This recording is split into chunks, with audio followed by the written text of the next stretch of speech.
Hi there, this is Ranjit and I have this Asus Zenfone 5 with me, and specifically I have the 8GB variant that sells for 10,000 rupees in India via Flipkart, and we'll be talking about the configuration, and I'll also show you some benchmarks.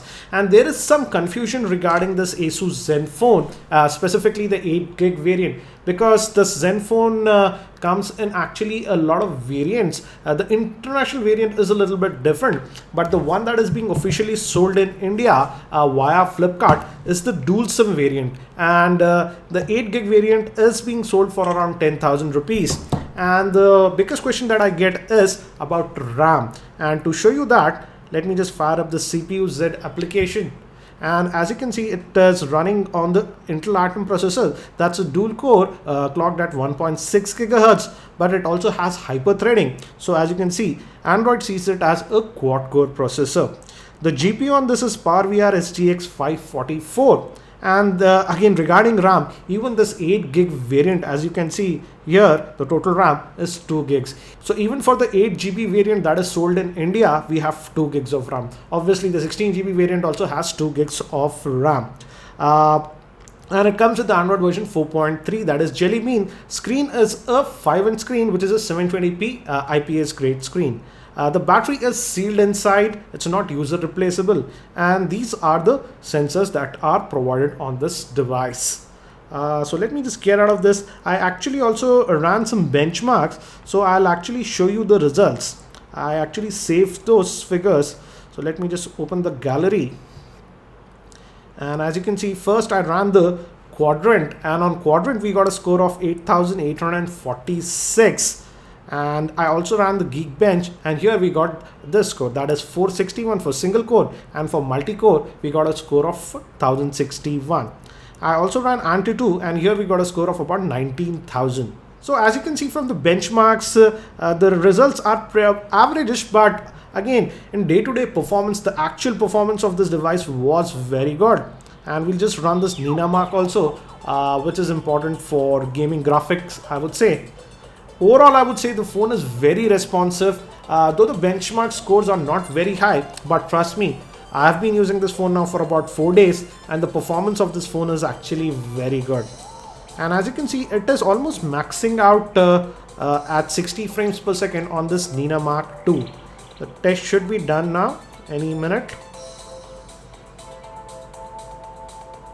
And as you can see, we are getting the high score, that is 60 frames per second, even on this Nina Mark II. So overall in benchmarks also, I would say the performance was decent, and the phone is actually very responsive in day-to-day usage. Because of its 2 gigs of RAM, I never had to actually kill any apps by swiping it away like this. Even while using the phone normally, it worked very well. Now, some of you have also asked me about the SD card on this. Yes, this phone has a SD card. It accepts SD cards up to 64 gigs. And yes, you can add a class 10 SD card. Actually, I'm using a class 10 SD card. And there is a setting here. If you put an SD card, I would say just go to this Asus customized settings. And from app installation settings, just set it to preferred external storage. Yeah, it won't install every app on the external storage, that is SD card, but it will try to do that if you do that. And some of the apps are movable to the SD cards. If you just go to the apps, as you can see, these are the downloaded apps. But if you go to the movable tab like here, these are the apps that can be moved to the SD card. Again, do note that not the entire app will be movable. It differs from app to app. For example, this Asphalt 8 game, only about 72 megabytes of data was movable to the SD card.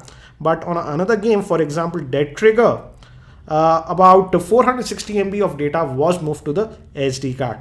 So yes, some of the apps can be moved to the SD card, but not every app is movable. For example, let's just try Geekbench. As you can see, it's right now in the internal storage. Let's set this and move it to the SD card. Again, it takes about 30-40 seconds depending upon the size of the app to move it to the SD card. And as you can see, it has moved. And it has moved actually a major portion of the app now to the SD card. It has moved. The total app is 18 megabytes. And out of that, 15.2 megabytes was movable to the SD card. So I hope that you found this video helpful, and even the 8 gig version of this Asus Zen 5 that is sold in India, that's the dual SIM variant, does have 2 gigs of RAM. I have also made several other videos regarding the Zenfone 5, for example this view flip cover and other videos. Link for those videos will be in the YouTube show notes. I'll also be doing a full in-depth review for this device, and if you're not subscribed to my YouTube channel, hit that subscribe button. It's free to subscribe. So that's it for now. This is Ranjit and I hope to see you in my next video.